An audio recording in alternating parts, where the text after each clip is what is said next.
tuendelee kuwa na amani hii ili siku ziendelee kwenda na familia zetu ziendelee kuishi kama kawaida. Tulikuwa tuyajui mabomu, tulikuwa tujui bunduki.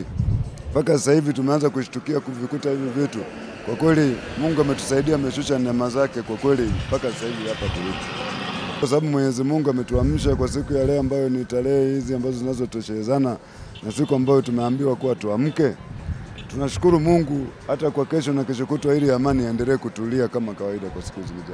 Tabia Rashidi ni mkazi wa Mbeya Iganzo. Sisi tunamshukuru Mungu, sasa kuna amani, tunatoka nje, tunapata mahitaji, tunarudi.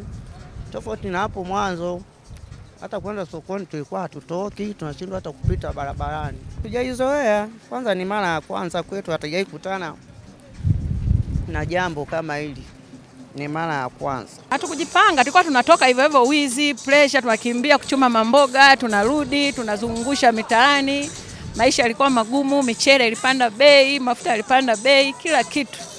Nadhani tungekaa mwezi tungeua watoto wetu. Vita sikia tu kwa mwenzio, hali ilikuwa ni mbaya, hela mfukoni unayo, unashindwa matumizi kwa kwenda kununua, risasi zinapigwa, watu wanakufa. Ndio hivyo. Sasa tunamshukuru Mungu, alhamdulillah, tuko kwenye mizunguko hapa, familia inaendelea na maisha. Sababu tumepoteza vitega uchumi, tumebomolewa maduka, kufaka mimi na biashara, watu wamebomoa, wameiba. Kwa hali ni mbaya. Kwa ndio hivyo tumerudi, tunajipanga upya hivi. Mimi nafikiri serikali kwa kuishauri kwenye vyombo vya dola, matukio kama haya ndio inatakiwa watumie hekima na busara. Sababu ukiangalia kwa asilimia kubwa wengi wa anga waliopata maanga sio wahusika na walengwa.